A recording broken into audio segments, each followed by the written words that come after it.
oftentimes you hear older adults being in a situation where they don't have enough. Right. They don't have enough money to continue to pay for their mortgage, to pay for their rent, more importantly, to continue to fund their health needs that might be increasing. And so when you tie in physical care and then you tie in the need to think about your finances. And mentally burn out. Oh, I mean, that's a huge mental and emotional load. Right.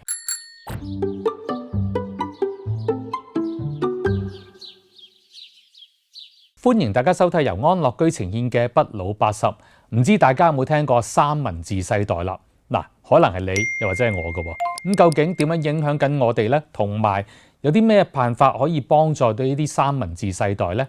嗱，今日咧就請嚟咧安樂居嘅營運總監 Nicole Torres 同我哋傾下。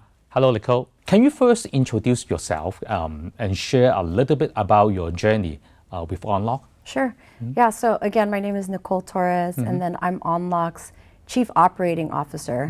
I'm a nurse by education and training, and I hit 24 years in April being with Unlock. And I started off as a home care nurse, and for the last few years now, about 4, I've been serving as Unlock's Chief Operating Officer. Okay.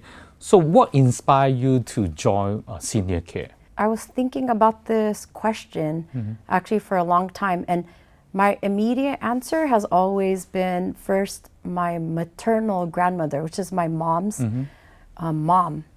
And so about 24 years ago, she was terminally ill with cancer, and I had just started out my nursing career. I was about maybe like 3 years into nursing, and I was working at Stanford, the Children's Hospital, Lucille Packard. And we learned that she was terminally ill, and I was having a hard time not being near her because she helped my parents raise me. And so I decided to make a really difficult decision to think of another option to work. And so I put out my resume, and Unlock gave me a call. What was weird about that was that Unlock had been in San Francisco for quite some time. And as a native of San Francisco, I had no clue. I had no clue what Unlock was. What was more interesting about that, one of Unlock's many centers was in the neighborhood that my grandmother was in, and I still had no clue.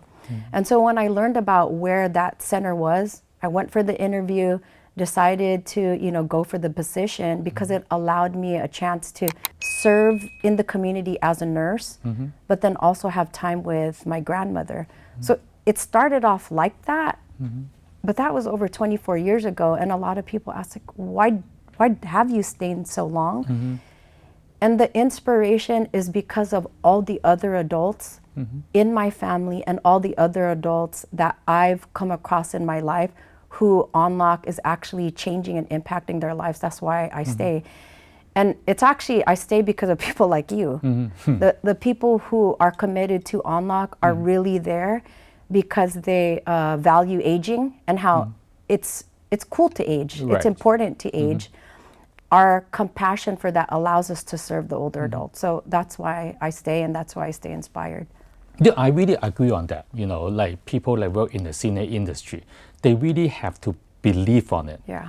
So they can continue to I can say follow the mission and follow the direction how to take care of the seniors in the community.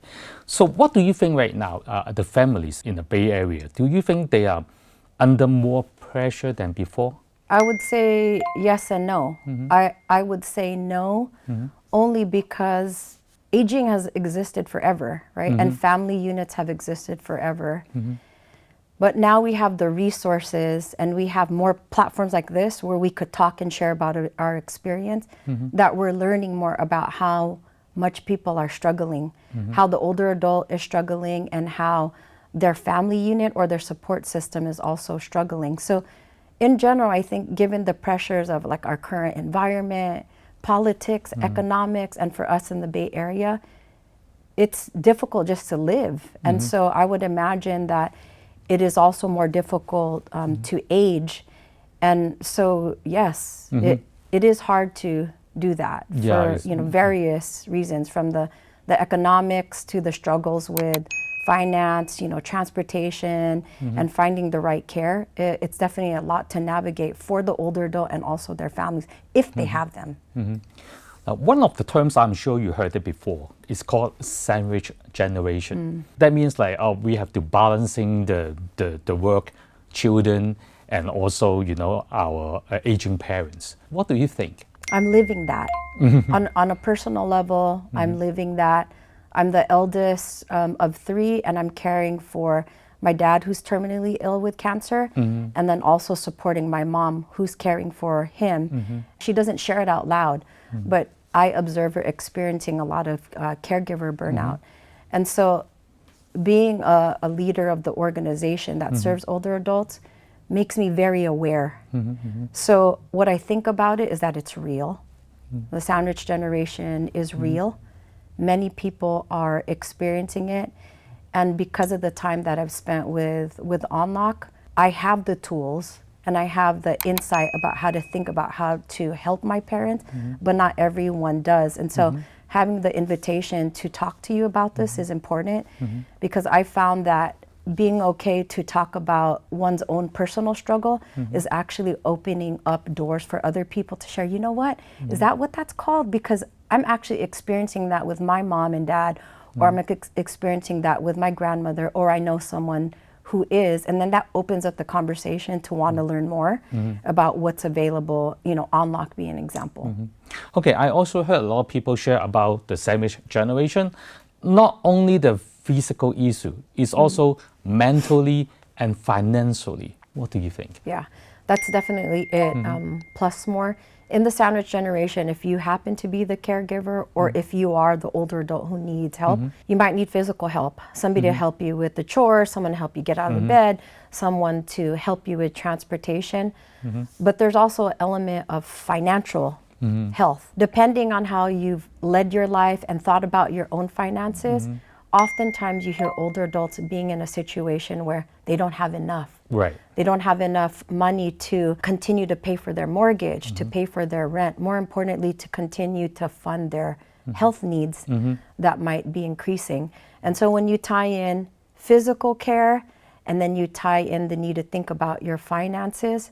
And mentally burnout. Oh, I mean, that's a huge mental and emotional load. Right. And I had referenced earlier, that ends up leading to caregiver burnout. And so the mental health component of the caregiver and even the older adult is important, because there are also situations where the older adult feels like they're being a burden to their family or their caregiver, and might not as often want to express or share what they need because they don't want to be a burden to their family or support system. So today, thank you so much, Nicole. Thank you. Thanks for the time.